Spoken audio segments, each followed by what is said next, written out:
Umiinit na naman ang bangayan sa pagitan ng bise at ang pinsan ni PBBM naman na si House Speaker Martin Romualdez.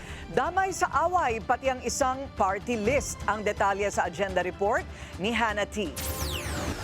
Hindi raw magpapaliwanag si Vice President Sara Duterte sa mga tanong ng Kamara, lalo na sa mga taong konektado kay House Speaker Martin Romualdez.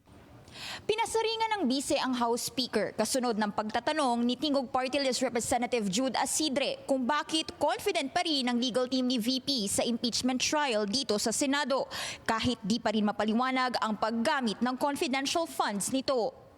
Para kay Duterte, bakit siya sasagot sa mga kaalyado ng taong may-ari umano ng partido? Ibig sabihin, pinapasagot nila ako kanino kay Martin Romualdez. So bakit naman ako sasagot sa Tingog Party List?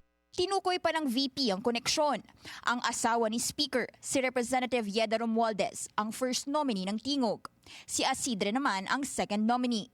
Para sa supporters niyang nagtatanong ng pwede nilang maitulong sa eleksyon, may request si Duterte. Unang-una, pwede niyo siguro matulong talaga, huwag niyo iboto yung Tingog Party List. Kasi ang boto para sa Tingog Party List ay boto para kay Martin Romualdez. Ginagamit daw ni Romualdez ang party list para makakuha ng pondo at suporta sa buong bansa. Todo ang paninira niya sa akin, todo ang gastos niya sa paninira sa akin. Pangalawa, ganyan siya kasakit sa pera at sa power. Tatlo yung upuan niya, tatlo yung seats niya sa House of Representatives. Pati ang Malacanang, binanatan din ng bise nang idahilan ni Palace Press Officer Undersecretary Claire Castro ang fake news bilang pagbaba ng ratings ni PBBM. Para kay VP Sara, lahat naman daw ngayon biktima ng fake news. Dagdag niya, tila may experience na raw siya sa mga may Castro na apelido. Si Franz Castro,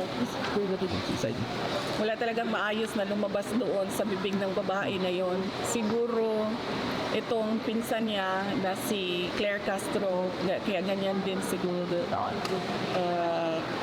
Makagaling lang sila sa isang puno.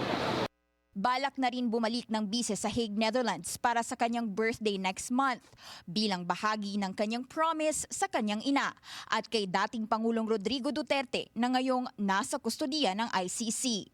Para sa agenda, Hannah T, Bilyonaryo News Channel.